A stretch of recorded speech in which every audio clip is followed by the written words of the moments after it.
Many people think that women first received the right to vote in the 1920s because the 19th Amendment that gave the right to vote was ratified to the Constitution that year. However, this movement can be traced all the way back to the 1790s. In that time, all the 13 states had allowed the suffrage of only white males, except for New Jersey, where women had the right to vote freely. It was like this until 1807, when the law was taken away and the state restricted suffrage to white male citizens who paid taxes. During this time in New Jersey, there was a large refocus on the role of a woman in that time. They were put down and expected to stay at home to care for the children, cook, and clean. Women endured the following 13 years with no hope for suffrage. It was until the 1820s that the women's suffrage movement became strong and formed many organizations that fought for women's equality. Three powerful and inspirational women rose to the challenge and played crucial roles in gaining women's right to vote: Susan B. Anthony, Elizabeth Cady Stanton, and Lucy Stone. Although the women's suffrage was controversial at the time, it revolutionized and improved the lives of American women then and forevermore by allowing them the freedom and opportunity to have a say in this country's government.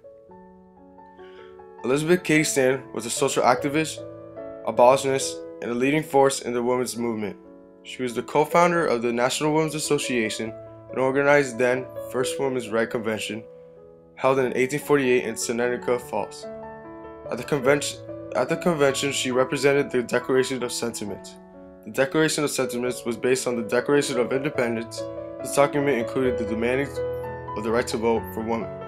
Stanton's resolution to the situation was that the duty of the women of this country was to secure to them the sacred right to the elective franchise.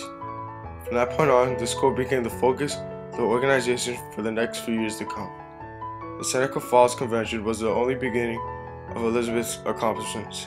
She later went on to co-found the National Women's Suffrage Association, became the president of the Women's Temperance Movement.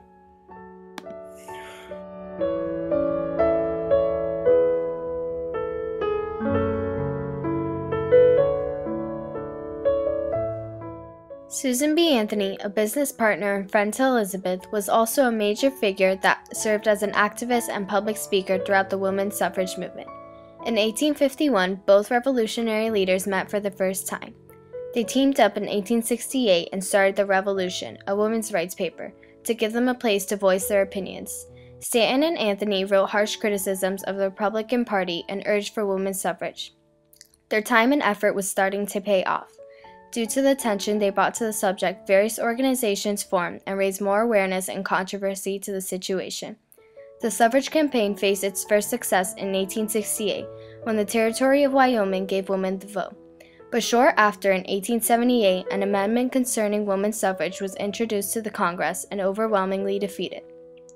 The National Women's Suffrage Association and the American Women's Suffrage Association were only some of the organizations that held conventions and advocated for women's suffrage. Both organizations were working against each other. They finally decided to merge so they could have a greater chance of making their vision a reality. Apart from Anthony's experience with Stanton, she contributed even more to the women's suffrage movement.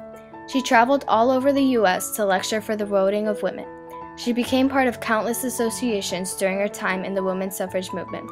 Anthony supported the Women's Christian Temperance Movement, the American Anti-Slavery Society, the American Equal Rights Association, which he founded, the Working Women's Association in New York, and so many more. Anthony campaigned in all of the organizations she was part of while encouraging and inspiring Americans every day.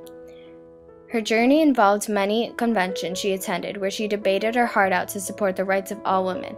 Anthony showed her compassion for women's suffrage, and without her, this movement would not have been as successful.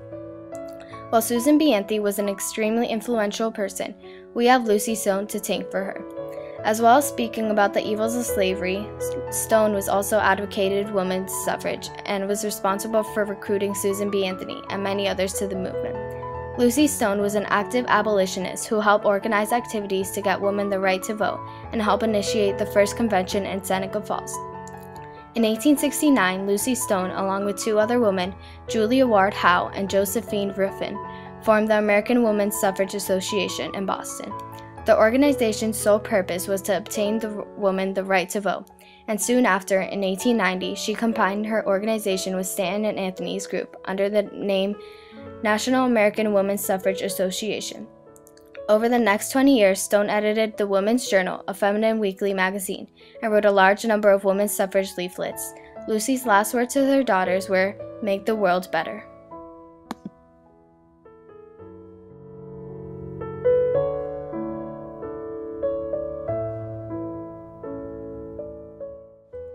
And while it seems that these women made such huge strides effortlessly, there were many forces working against them. Many organizations, like the National Organization Against Women's Suffrage, were opposed to giving women the right to vote. In New York, upper-class women often opposed suffrage because they thought it would dilute their influence. Nationwide, the opposition was led by Southern white men that were afraid that black women would vote, ethnic politicians, especially Catholics, whose women were not allowed to have a political voice, and liquor forces, who realized correctly that most women would vote dry, or against alcohol. However, the woman suffragists reigned supreme. After the generation of Elizabeth Cady Stanton, Susan B. Anthony, and Lucy Stone, the next generation of suffragists took over, including Lucy's daughter Alice Stone and other women like Alice Paul. Together with the newest organizations they formed, and the guidance, inspiration, and influence from the great generation before them, they got women the right to vote. On August 26, 1920, Susan B. Anthony's previously written amendment from 1878 was ratified to the Constitution and became known as the 19th Amendment that gave suffrage to the women of America. Because of the actions of the women of our past, women today have very different lives. And in this way, people like Elizabeth Cady Stanton, Susan B. Anthony, and Lucy Stone created a revolution. They not only gave women the right to vote, but got the ball rolling for the women's equality movement. In the years following the ratification of the 19th Amendment, they organized women's rights movements and went out in many directions. The National Woman's Party began lobbying for full equality and the Equal Rights Amendment. Women having the right to vote added a new point of view to the ballot box and forever changed the course of America's history. The National American Women's Suffrage Association became the League of Women Voters, and women altogether started taking more active roles in the government of the United States. Even Catholic women, who are not supposed to have a political voice, registered in very large numbers to vote for the 1928 election. Women from Eleanor Roosevelt to Hillary Rodham Clinton to the everyday citizen have the freedom and opportunity to have a say in this country's government because of the women's suffrage revolution.